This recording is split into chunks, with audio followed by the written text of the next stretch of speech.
is Alka Rani ma'am, and make a strong bond with the allium chemistry.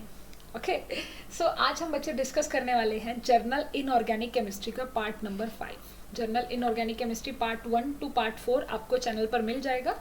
Okay so आज part 5 का जो topic रहेगा, इस पूरी वीडियो में आपको रेडियस का कंप्लीट इन्फॉर्मेशन मिलने वाला है from basic to advance. Basic से एडवांस तक। बेसिक में लाइक आपका फाइंड कैसे करते हैं रेडियस को, और कंपेयर कैसे करते हैं रेडियस को, ग्रुप में क्या होता है आपका, ट्रेंड्स पीरियड में क्या ट्रेंड होता है, और एडवांस टॉपिक आपके like a 3D series relativistic effect. और रिलेविस्टिक इफेक्ट से बहुत क्वेश्चन आते हैं डायरेक्ट, तो रिलेविस्टिक इफेक्ट हम करेंगे, आयनिक रेडियाई करेंगे। ओके सो आज इस सेशन में मैं पूरा आपको रेडियस पार्ट कवर कराने वाली हूँ। सेकेंडली, ये जो सेशन रहेंगे ये सभी फ्री क्लासेस हैं, there are the learn freely. आप यहाँ पर फ्रीली पढ़ सकते हैं, अपना डाउट भी आप अपना फ्रीली डिस्कस कर सकते हैं। So let's start the session. ये मेरा प्रोफाइल है, आप इसे भी आराम से बैठकर पढ़ सकते हैं। देन हम स्टार्ट करते हैं बच्चा अपना topic. This is radius.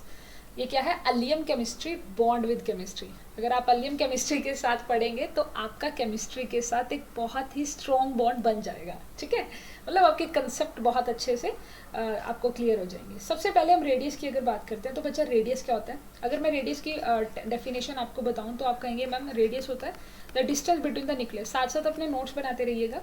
The distance between nucleus, the distance between nucleus to the valence electron, to the valence electron. ये आपका क्या रहेगा? To the valence electron. इसे बोलते हैं रेडियस। अगर मैं आपको बताऊं बच्चा, ये मेरा एक एटम है, इस एटम में दैट्स योर न्यूक्लियस। इस न्यूक्लियस के बाहर बहुत सारी शेल होंगी, इस न्यूक्लियस के बाहर बहुत सारी शेल होंगी, और इस शेल में मान लो यहाँ पर आपका इलेक्ट्रॉन है, तो न्यूक्लियस से लेके बाहर वाली यानी वैलेंस इलेक्ट्रॉन जहाँ पर होता है वहाँ तक का जो डिस्टेंस होता है, उस डिस्टेंस को आप क्या बोलते हो? रेडियस। ठीक है, ये आपने बहुत बार पढ़ा होगा, बहुत बार सीखा होगा। अब जो प्रॉब्लम थी, जो आपने अगर किसी ने पार्ट 4 देखा हो, पार्ट 4 में मेरा क्वेश्चन ये था कि इसको डिफिकल्ट क्यों होता है, व्हाई दिस इज डिफिकल्ट, ये डिफिकल्ट क्यों है टू फाइंड रेडियस। रेडियस को फाइंड आउट करना थोड़ा टिपिकल क्यों है बच्चे? Anybody know the reason, correct reason?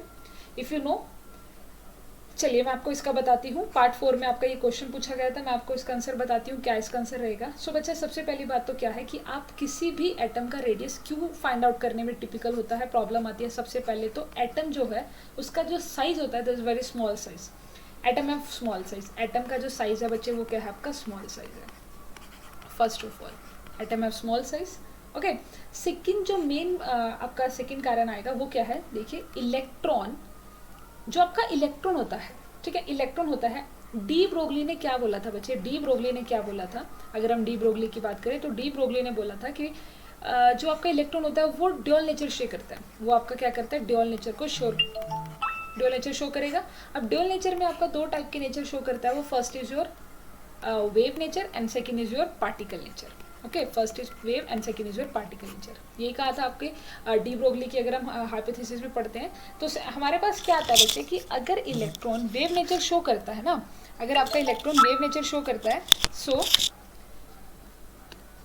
हमने कहा कि ये मेरा एक एटम है, इसमें बहुत सारी शेल हैं, दिस इज माई न्यूक्लियस और this is my valence electron. ठीक है, अगर ये मेरा इलेक्ट्रॉन डी ब्रोगली की हाइपोथेसिस को फॉलो करते हुए वेव नेचर शो करता है, सो ये एक सर्कुलर पाथ में नहीं घूमेगा, फिर ये सर्कुलर पाथ में मूव नहीं करेगा, ये इस तरह से वेव में घूमेगा। देख रहे हो आप, वेविक मोशन बनाएगा। अगर इसने वेव मोशन बनाया तो मैं इस न्यूक्लियस से अपने वैलेंस इलेक्ट्रॉन का डिस्टेंस कैसे फाइंड आउट करूंगी? बिकॉज आप क्या कहोगे यहाँ पर? क्योंकि कोई स्पेसिफिक बाउंड्रीज नहीं है इन इलेक्ट्रॉन के पास क्या है बच्चे? Note specific boundaries. उसके पास क्या है? स्पेसिफिक बाउंड्रीज नहीं है जहाँ से हम उसका जो डिस्टेंस है वो फाइंड आउट कर सकते हैं। तो यही दो कारण हैं जिसकी वजह से रेडियस को फाइंड आउट करना टिपिकल है। किसी भी एटम का रेडियस फाइंड आउट करना टिपिकल क्यों है? सबसे पहली बात तो एटम बहुत स्मॉल साइज का होता है। सेकेंडली, जो इलेक्ट्रॉन होता है आपका, जो आपका इलेक्ट्रॉन होता है बच्चे, वो क्या करता है? वो डी ब्रोगली हाइपोथेसिस को फॉलो करते हुए ड्यूअल नेचर शो करता है। First is your wave nature, second is your particle. अगर वेव नेचर शो कर रहा है तो ये क्या करेगा? सर्कुलर पाथ, जो आपका नॉर्मल इलेक्ट्रॉन फॉलो करता है सर्कुलर पाथ की बजाय वेविक नेचर पाथ फॉलो करेगा, जिसकी वजह से आप यहाँ पर बता नहीं सकते कि ये वाली लेंथ रेडियस है ये वाली रेडियस है, because there is not a specific boundaries. Is that clear? I think आपको ये क्लियर हो गया होगा। ठीक है। उसके बाद हमारा नेक्स्ट टॉपिक रहेगा, उसके बाद हमारा नेक्स्ट टॉपिक आता है सेकंड टॉपिक है how to find the radius. तो आपके अब मन में क्वेश्चन यही होगा कि मैम ठीक है आपने बता दिया हम इस वजह से रेडियस को फाइंड आउट नहीं कर सकते, तो फिर हम कैसे करते हैं, इसीलिए हाउ टू फाइंड रेडियस। अब रेडियस को कैसे फाइंड आउट करेंगे, रेडियस को हमेशा फाइंड आउट किया जाता है इन द बॉन्डेड स्टेट, हमेशा बच्चे बॉन्डेड स्टेट में इसको फाइंड आउट किया जाएगा। ये 1 नंबर का क्वेश्चन आपसे कभी भी किसी भी एग्जाम में पूछा जाता है कि हम रेडियस को हमेशा बॉन्डेड स्टेट में ही क्यों लेते हैं। मतलब अगर मुझे रेडियस निकालना है तो मैं वहाँ पर क्या करूँगी, वो कभी भी किसी सिंगल एटम का नहीं निकलता रेडियस, आप हमेशा बॉन्डेड स्टेट में ही उसको निकालेंगे, चाहे वो इटसेल्फ हो या किसी अदर के साथ हो, या इटसेल्फ या किसी अदर के साथ। ओके, क्लियर है। चलिए नेक्स्ट, बॉन्डेड स्टेट में कौन कौन से टाइप से आप निकाल सकते हो। सबसे पहला आपका रहेगा बच्चे, फर्स्ट नंबर पर रहेगा आपका कोवेलेंट रेडियाई। फर्स्ट नंबर पर आपका रहेगा covalent radii, first is your covalent, ठीक है। सेकंड जो आपकी रहेगी वो रहेगी आपकी ionic radii, second one is your ionic radii. And then third one is metallic radii. I know आपने इनके बारे में थोड़ा थोड़ा लिटिल बिट पढ़ा होगा, बट बच्चा मेरे को ये कराना इसलिए ज़रूरी है, आप तभी एडवांस टॉपिक इजीली सीख पाओगे अगर आपके ये बेसिक टॉपिक एक नए स्टाइल में अगर आपको ये सीख लें आपने। वेंडरवाल क्या रहेगा, रेडियाई, वेंडरवाल रेडियाई। ओके, सबसे पहले तो आप इनके साथ लिखेंगे कि अगर हम कोवेलेंट रेडियाई की बात करेंगे तो वहाँ पर कौन सा बॉन्ड प्रेजेंट होगा। अगर हम कोवेलेंट रेडियाई की बात करते हैं तो वहाँ पर हमेशा कोवेलेंट बॉन्ड प्रेजेंट होगा। अगर आयनिक रेडियाई की बात की तो वहाँ पर हमेशा कौन सा बॉन्ड प्रेजेंट होगा, आयनिक बॉन्ड प्रेजेंट होगा। ओके, मेटालिक रेडियाई की बात करें तो मेटालिक बॉन्ड प्रेजेंट होगा, बिल्कुल सही बात है। अगर मैं वेंडरवाल रेडियाई की बात करती हूँ तो वेंडरवाल रेडियाई में क्या होगा बच्चे, वहाँ पर आप लिखोगे नो बॉन्ड। वेंडरवाल रेडियाई में कोई भी बॉन्ड नहीं होता, क्योंकि वेंडरवाल जो आपका होता है वो किस केस में होता है, there is in the noble gases में होगा। क्लियर है, ये आपका किस में रहेगा, नोबल गैसेस में रहेगा। तो नोबल गैसेस में तो कोई बॉन्ड ही नहीं है, स्टेबल ही नहीं होता वो। क्लियर है, आपको पहले मैंने थोड़ा सा बता दिया कि how to find the bonded state radii, हम बॉन्डेड स्टेट की रेडियाई को किस तरह से फाइंड आउट करेंगे। ठीक है, चलिए अब अपने हम आगे इनको रेडियाई को डिस्कस करते हैं। सबसे पहले आपका हम डिस्कस करेंगे कोवेलेंट रेडियाई, जहाँ से आता है numerical. First of all we will discuss about the covalent radii. सबसे पहले आप लिखिए there is a covalent radii. Okay बच्चा, this is covalent radii and the covalent radii में आपके पास 2 टाइप बन जाएंगे। कोवेलेंट रेडियाई में आपके पास 2 टाइप बन जाएंगे। First is your homo diatomic. अब देखो डायटोमिक तो रहेगा ना, क्योंकि बॉन्डेड स्टेट की बात कर रहे हैं, homo diatomic. And the second one is your hetero diatomic, homo diatomic and the hetero diatomic. Clear है। अब ये क्या होता है होमो एंड डायो। अगर मैं होमो की बात करूँ यानी अपने सेल्फ लिंकिंग के साथ है, लाइक आपका हाइड्रोजन हो गया, आपके पास क्लोरीन हो गया, आपके पास ब्रोमीन हो गया, फ्लोरीन हो गया, ये सब क्या है बच्चे, that's your homo diatomic iodine हो गया। ठीक है, अब यहाँ पर सबसे पहले कोवेलेंट रेडियाई की बात करते हैं तो हम हाइड्रोजन का एग्जांपल लेते हैं। अगर मैं हाइड्रोजन का बनाती हूँ तो कुछ इस तरह से आपका स्ट्रक्चर बनेगा। This is your nucleus, this hydrogen nucleus, 2 hydrogen है, हाइड्रोजन के बीच में कोवेलेंट बॉन्ड बना हुआ है इस तरह से, और यहाँ पर इनका ये न्यूक्लियस आ गया। ठीक है, अब आप इंटर न्यूक्लियर डिस्टेंस, आपको क्या फाइंड आउट करना है, कोवेलेंट रेडियाई, तो आप इन दोनों के बीच का डिस्टेंस देखेंगे और इस डिस्टेंस को ही आप क्या बोलते हो, inter nuclear distance. Inter nuclear मतलब 2 अंदर वाली न्यूक्लियस का जो डिस्टेंस होगा, this is inter nuclear distance, this is your inter nuclear distance रहेगा। और इसी का दूसरा नाम रहता है बॉन्ड लेंथ, इसी को आप क्या बोलते हो, बॉन्ड लेंथ। क्लियर है, इसको आप क्या बोलते हैं, बॉन्ड लेंथ। अगर मैं इसके लिए एक्सप्रेशन फाइंड आउट करूँ बच्चा, तो एक्सप्रेशन क्या रहेगा, देखिए आप इसे क्या बोलेंगे कि radius of A, for example ये हाइड्रोजन ए है और ये हाइड्रोजन बी है, तो आप इसे बोलेंगे radius of A plus radius of B, radius of A and radius of B is equal to D, is equal to D.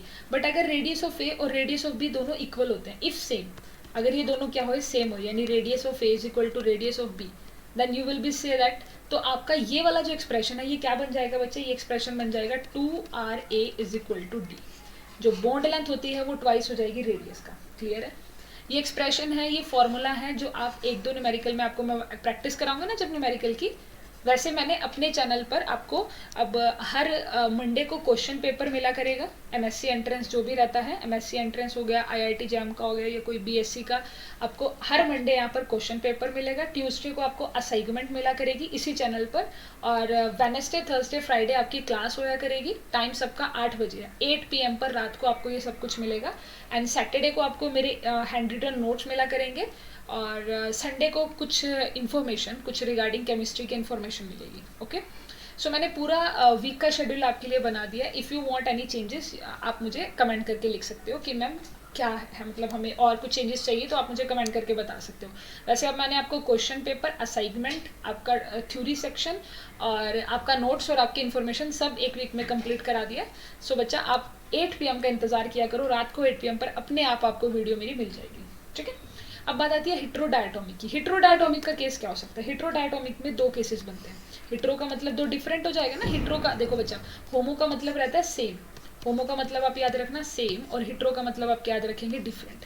तो डिफरेंट में क्या हो सकता है कि क्या पता आपके पास जो डिफरेंट एटम है उनकी इलेक्ट्रोनेगेटिविटी 0 हो जाए। 2 डिफरेंट हमने लिया, उनकी इलेक्ट्रोनेगेटिविटी का जो डिफरेंस रहेगा वो 0 है, और या फिर वो इलेक्ट्रोनेगेटिविटी का डिफरेंस 0 नहीं हो सकता। ठीक है, चलिए सबसे पहले फॉर एग्जांपल हमने लिया PH3। For example this is your phosphine. आपने PH3 को लिया, इसके अंदर क्या है? एटम डिफरेंट, एटम तो डिफरेंट है, एटम क्या है? डिफरेंट, बट जो इलेक्ट्रोनेगेटिविटी है वो इन दोनों की सेम है। फॉस्फोरस की और 3 हाइड्रोजन एटम का इलेक्ट्रोनेगेटिविटी सेम है, तो यहाँ की जो रेडियाई रहेगी आप बिल्कुल सेम एक्सप्रेशन लिखेंगे, दैट्स वन। बट क्या होगा कि इसमें रेडियाई अलग होगी, हाइड्रोजन की रेडियाई अलग होगी, मतलब जैसे रेडियस ऑफ ए, यहाँ पर रेडियस ऑफ बी रहेगा। और अगर मुझे डिस्टेंस निकालना है तो मैं क्या फाइंड आउट करूँगी बच्चे? इनको प्लस करेंगे, radius of A plus radius of B is equal to D. तो ये तो इजी एक्सप्रेशन था, बिल्कुल फर्स्ट की तरह हो गया, बिल्कुल होमोडायटोमिक। बस इसमें क्या है कि डिफरेंट एटम रहेंगे, उसमें सेम होते थे, इसमें डिफरेंट रहेंगे, जैसे कि आपका PH3 हो गया। अगर मेरे पास इलेक्ट्रोनेगेटिविटी 0 के इक्वल नहीं आती है, उनका डिफरेंस 0 के इक्वल नहीं आता। फॉर एग्जाम्पल मैं आपको एग्जाम्पल देकर समझाती हूँ। फॉर एग्जाम्पल मेरे पास HF है, for example this is your HF। ठीक है, यहाँ पर जो हाइड्रोजन का इलेक्ट्रोनेगेटिविटी है और एक आपका फ्लोरीन है। हाइड्रोजन का इलेक्ट्रोनेगेटिविटी कितना होता है? देयर इज योर हाइड्रोजन का इलेक्ट्रोनेगेटिविटी रहता है आपका 2.1, और अगर मैं फ्लोरीन की इलेक्ट्रोनेगेटिविटी की बात करूँ तो कुछ समथिंग 4 रहता है, अप्रॉक्सीमेटली 4 या 3.9 रहता है। अब मुझे बताइए इन दोनों के बीच में इलेक्ट्रोनेगेटिविटी का डिफरेंस है तो कौन सा करेक्टर आएगा? क्योंकि इलेक्ट्रोनेगेटिविटी का डिफरेंस है तो यहाँ पर कौन सा करेक्टर आता है? कोवेलेंट बॉन्ड की बजाय यहाँ जो करेक्टर रहेगा वो रहेगा आपका आयनिक करेक्टर। आपको इन्हीं सेशन में पता चलेगा कि आयनिक करेक्टर कैसे फाइंड आउट करते हैं और कोवेलेंट करेक्टर कैसे फाइंड आउट करते हैं। तो यहाँ पर सिर्फ मैंने ये देखा, अगर मेरी इलेक्ट्रोनेगेटिविटी में चेंज है तो वहाँ पर मेरा आयनिक करेक्टर बनेगा। ठीक है, अभी तो आपको इसमें स्टीवर्सन की इक्वेशन करानी है, कराती हूँ मैं जरा। ये डन हो गया आपको कि अगर electronegativity is not equal to 0 then you will say that H-F। और हाइड्रोजन का जो इलेक्ट्रोनेगेटिविटी है और फ्लोरीन का दोनों का डिफरेंस करते हैं तो आपको एक अच्छा वैल्यू मिलेगा एज कंपैरिजन टू ये केसेस में। तो ये आयनिक करेक्टर शो कर रहा है। ठीक है, अगर ये आयनिक करेक्टर शो कर रहा है फिर हम इसका रेडियस कैसे फाइंड आउट करेंगे? तो बच्चा अगर आपके पास हिट्रो एटॉमिक है, लिख लीजिएगा जरा इसको इसी तरह। अगर आपके पास एक हिट्रो एटॉमिक स्पीशीज है, फॉर एग्जाम्पल HFE की ही बात कर लेते हैं, हेटेरोटॉमिक स्पीशीज है और इसका जो इलेक्ट्रोनेगेटिविटी डिफरेंस है this is not equal to 0, electronegativity difference 0 के इक्वल नहीं है, तो आप वहाँ पर क्या करेंगे? आप इक्वेशन लगाएंगे बच्चा, use the equation, using equation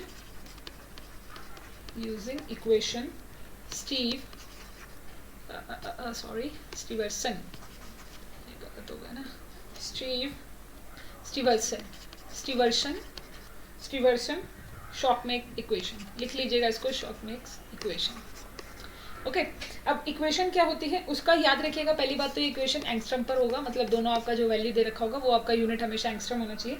equation क्या दे रखी है? इक्वेशन बच्चे आती है आपकी रेडियस, यहीं लिख लेते हैं, radius of A plus radius of B minus 0.09 electronegativity of A minus electronegativity of B. ठीक है, ये आपको क्या बताएगा? बॉन्ड लेंथ के बारे में। ये आपको किसके बारे में बताएगा? बॉन्ड लेंथ के बारे में। ओके, तो ये जो आपकी इक्वेशन हमने यहाँ लिखी गई है this is very important equation. ठीक है, इसको ध्यान रखिएगा, बड़ी हेल्पफुल रहेगी। और आप लगा लीजिए इसके ऊपर हमेशा क्या आता है? न्यूमेरिकल आते हैं। एक मैं भी कराऊंगी, डोंट वरी, एक दो नहीं, मैं बहुत सारे, इसीलिए मैंने कहा था कि मैंने असाइनमेंट स्टार्ट कर दिया अब देना। आपको चैनल पर असाइनमेंट मिला करेगी तो आप वहाँ से क्वेश्चन की प्रैक्टिस किया करो। ठीक है, आपका क्वेश्चन प्रैक्टिस रह जाता है ना वरना। चलो, ये तो हो गया मेरा कौन सी रेडियाई मैंने आपको कवर करा दी बच्चा? कोवेलेंट रेडियाई आपको कवर करा दी। This is your covalent radii जो आपको होमोएटॉमिक दे रही है, हेटेरोडायटोमिक दे रही है। इसके बाद कौन सी रेडियाई आती है? अच्छा, जहाँ पर भी आपको डाउट होता है तो कमेंट करके बता दिया करो। ठीक है, कमेंट कर दिया करो कि मैम हमारा इस पॉइंट पर आपका डाउट है। चलिए, नेक्स्ट आता है आपका वेंडरवाल रेडियाई। देखो, कहने की तो ज़रूरत नहीं है, अगर आपको ये सेशन अच्छा लग रहा है और आप मेरे चैनल पर पहली बार आए हैं तो वीडियो को लाइक एंड चैनल को सब्सक्राइब एंड बेल आइकन का बटन प्रेस करेंगे if you like this session. आपको लग रहा है कि अगर आपको इस लेक्चर से कुछ वैल्यूएबल इंफॉर्मेशन मिल रहा है सो डेफिनेटली आप ये काम कर सकते हैं। नेक्स्ट आपका आता है वेंडर वाल। ये कहाँ पर एप्लीकेबल होता है? This applicable on the noble gases, for the noble gases. ये आपका नोबल गैसेज पर एप्लीकेबल होगा बच्चे, या फिर कहाँ होगा? मॉलिक्यूल्स पर, for the noble gases in the molecule. और सबसे main always in solid state, always in a solid state, not in a gaseous state. Point to be noted, ये बहुत इंपॉर्टेंट नोट है, not in a gaseous state. यही से तो question आते हैं और बच्चा सोचता है कि पता नहीं ये क्वेश्चन कहाँ से आ गया। अब क्वेश्चन तो पहले मेरा ही अराइज होगा आपके लिए, अगर नहीं है अगर आपके माइंड में नहीं आया तो मेरा तो आपको देखो, मेरे माइंड में तो पढ़ाते पढ़ाते भी आ जाता है कि बच्चे ने क्यों नहीं पूछा, क्योंकि हम लाइव तो कर नहीं रहे हैं, है ना। आप रिकॉर्डिंग सेशन देख रहे होंगे तो बच्चा मेरे तो दिमाग में आ जाता है ना। फिर मैं आपको अपने वाले ही बता देती हूँ कि why we don't use the van der Waals radius in the gas state. हम गैस स्टेट में क्यों नहीं यूज़ करेंगे, हम सॉलिड स्टेट में क्यों कर रहे हैं? इसके आगे वाई लगा दो कि वाई हमेशा सॉलिड स्टेट में ही क्यों आप वेंडर वाल को लेते हो, गैस स्टेट में क्यों नहीं लेते बच्चा? इसके पीछे का रीज़न क्या रहेगा? चलिए आपको बताते हैं इसके पीछे का रीज़न क्या है। सबसे पहली बात, अगर मैं अपने नोबल गैस की बात करूं, अगर मैं अपने नोबल गैसेस की बात भी करूं, क्योंकि नोबल गैसेस हैं, सबसे पहले आपको उनको क्या करना पड़ेगा? फ्रीज करना पड़ेगा। फ्रीज करने के बाद वो किस में आ जाएंगी? सॉलिड स्टेट में आ जाएंगी। और जब ये सॉलिड स्टेट में आ जाती हैं, बच्चा, तब आप इनका क्या निकाल सकते हो? वेंडर वाल रेडियाई निकाल सकते हो। उस वक्त आप इनका क्या फाइंड आउट कर सकते हो? रेडियाई को फाइंड आउट कर सकते हो। ठीक है, क्लियर होगी मेरी बात? अब आपका तो क्वेश्चन वही है कि मैम ऐसा क्यों? आप कह रहे हो कि नोबल गैसेस हैं, आपने कहा वेंडर वाल रेडियाई जो है वो नोबल गैसेस शो करते हैं और मॉलिक्यूल शो करते हैं। फिर आपने कहा कि ये हमेशा सॉलिड स्टेट में रहता है, इन अ गैसियस स्टेट में नहीं। ऐसा क्यों? Why we find the van der Waals radius always in the solid state, not in a gaseous state. चलिए आपको इसका रीज़न बताते हैं, इसके पीछे का कारण क्या है। देखो, आपने कभी जिंदगी में काइनेटिक थ्योरी पढ़ी होगी, kinetic theory of the gases, जैसे केटीजी बोलते हैं kinetic theory of gases. Kinetic theory of gases क्या कहता है कि जो आपके गैसेस पार्टिकल होते हैं always in a random motion, जो आपके गैसेस पार्टिकल रहते हैं बच्चा ऑलवेज इन रैंडम मोशन, वो हमेशा कहाँ रहते हैं? सॉरी, एक सेकेंड, या so always in a random motion, वो हमेशा कहाँ रहते हैं? रैंडम मोशन में रहते हैं। जैसे मेरा रैंडम पार्टिकल ही ऊपर नीचे हो गया ना, रैंडम मोशन में आ गया। ठीक है, अगर ये रैंडम मोशन में है बच्चा तो गैसियस स्टेट, अब गैसियस स्टेट की अगर मैं बात करूं, अगर ये गैसियस स्टेट है, इन अ गैसियस स्टेट, ठीक है, ओके, है ना, gaseous state, in a gaseous state not fixed distance, आपका यहाँ पर कोई फिक्स्ड डिस्टेंस नहीं होगा, क्योंकि गैसियस में क्या होता है? रैंडम मोशन रहता है। गैसियस में क्या रहता है? Random motion. जैसे मेरे पास एक ये बॉक्स है, इस बॉक्स में बहुत सारे गैसेस पार्टिकल हैं, तो ये गैसेस पार्टिकल क्या कर रहे होंगे? मोशन में होंगे। मोशन में कभी इस पार्टिकल के साथ टकरा रहा होगा, कभी वॉल के साथ टकरा रहा होगा, कभी आपस में टकरा रहे होंगे, है ना, कोलिजन हो रहा होगा। तो बच्चा वो यही कह रहे हैं कि अगर हम सॉलिड स्टेट की बजाय गैसियस स्टेट में लेते हैं तो हमारे पास कोई फिक्स्ड डिस्टेंस नहीं होता किसी का। हमें तो वैसे फिक्स्ड डिस्टेंस की रिक्वायरमेंट होती है, ठीक है, तो कहते हैं कोई फिक्स्ड डिस्टेंस नहीं होता, जिसकी वजह से आप गैसियस स्टेट में फाइंड आउट नहीं कर सकते, क्योंकि वो कॉन्टिन्यूसली मोशन में रहता है। तो हम क्या करते हैं, अगर हमें वेंडर वाल रेडियाई को फाइंड आउट करना है तो सबसे पहले हम अपनी गैसेस स्टेट को फ्रीज करेंगे सॉलिड स्टेट में, ताकि कम से कम वो एक जगह स्टेबल तो हो। ऐसे गैसेस में तो वो आपको पता ही है कहीं कहीं घूमते रहते हैं, ठीक है। तो आप यहाँ पर रेडियाई को कैसे लिखेंगे? जैसे मेरे पास हीलियम है, मेरे पास क्या है? हीलियम गैस है। अब हीलियम गैस को पहले हम क्या करेंगे? फ्रीज करेंगे। हीलियम गैस को पहले हम फ्रीज करेंगे, देन वो आपका सॉलिड स्टेट में आ जाएगा। फ्रीज करने के बाद वो किस में आ जाएगा? सॉलिड स्टेट में आ जाएगा। और जब वो सॉलिड स्टेट में आ जाएगा तब आप उसका क्या निकालोगे? Find the distance. कुछ इस तरह से आप डिस्टेंस को फाइंड आउट करेंगे। फॉर एग्जांपल इसका सेंटर ये रहा, इसका सेंटर ये रहा, ठीक है बच्चे। तो अब इनके बीच का जो डिस्टेंस रहेगा आप देख सकते हो, इन दोनों के बीच का जो डिस्टेंस रहेगा वो कितना है? अप्रॉक्सीमेटली डी लगा लेते हैं, इनके बीच का डिस्टेंस रहेगा। ये भी आपका हीलियम का है, ये भी एक आपका हीलियम का है, बट बहुत ही ना सॉलिड स्टेट। तो यहाँ से मेरे पास जो डी आएगा, we will be get the d/2 is equal to radius of helium. d/2 is the radius of helium, वो आपको रेडियस ऑफ हीलियम के बारे में डाटा देगा, ठीक है, यहाँ की जो बॉन्ड लेंथ रहेगी। क्लियर हो गया? ये वाला जो फैक्टर है इसके लिए भी अलग से एक्सप्रेशन आता है, बट अभी आपके सिलेबस में नहीं है। ये वाला फैक्टर है ना जो आपका, इसके लिए भी अलग से एक्सप्रेशन आता है। फिलहाल तो सिर्फ आपको इतना करना है कि वेंडर वाल रेडियाई होता क्या है और वो कौन से स्टेट में फाइंड आउट किया जाता है, ठीक है। तो मैंने आपको वेंडरवाल रेडियाई का बता दिया। अब मैं आपको लेकर चलती हूँ मेटेलिक रेडियाई पे। Now the next radii is the metallic radii. आपकी कोवेलेंट होगी, वेंडरवाल होगी, मेटेलिक आप कर रहे हो। आयनिक रह गई, आयनिक तो बिल्कुल ईजी होती है, मेटेलिक की तरह ही होती है वो आपकी मेटेलिक रेडियाई। आयन्स होता है कैटायन एनायन वाला खेल होता है, बस वो अलग से करानी पड़ती है क्योंकि उसमें किसकी स्टार्टिंग होती है, फजान रूल की, है ना। पोलराइजेशन, आइसो इलेक्ट्रॉनिक स्पीशीज वो मैं अलग से कराऊंगी, आयनिक रेडियाई तो मैं अलग से कराऊंगी, ठीक है। पहले मैं आपको मेटेलिक रेडियाई कराती हूँ। मेटेलिक रेडियाई क्या होता है बच्चे? मेटेलिक रेडियाई किसके अंदर होगी? मेटल्स में होगी। एंड आपको पता है मेटल्स हमेशा क्या होती है? सॉलिड होती है। मेटल आपकी क्या रहती है बच्चे? सॉलिड रहती है, ठीक है ना। अब यहाँ पर जैसे आपकी बात करेंगे, इसमें हम पैकिंग की बात करते हैं। सॉलिड आपने पढ़ा है, सॉलिड स्टेट। अगर आपने नहीं पढ़ा है तो मैं आपको पढ़ा दूंगी, डोंट वरी। अभी मैंने फिजिकल स्टार्ट करानी है कुछ दिनों में, फिजिकल एंड ऑर्गेनिक केमिस्ट्री, फिर हम वहाँ पर इसको कर लेंगे। सबसे पहले सॉलिड में आपको मैं बताती हूँ मेटेलिक रेडियाई किस में होती है। वो सबसे पहले मेटल्स में होती है, और मेटल्स किस स्टेट में रहते हैं? हमेशा सॉलिड स्टेट में रहते हैं। नाउ यहाँ पर आपका रहेगा SCP, there is your SCP and there is your HCP, there is your S, ठीक है। क्या बोलते हैं इसे? Simple close packing and the hexagonal close packing. Hexagonal close packing simple वाले में क्या रहेगा आपका? सॉरी, स्केयर क्लोज पैकिंग में क्या रहेगा? स्केयर क्लोज पैकिंग में कुछ इस तरह से रहेगा, सिंपल ही स्केयर क्लोज पैकिंग था। एंड हेक्सागोनल क्लोज पैकिंग में किस तरह से रहेगा आप देख सकते हो, इस तरह से। कुछ बना नहीं अच्छे से कोई बात नहीं, जब सॉलिड स्टेट कराएंगे ना तब इसको अच्छे से करा देंगे बना के।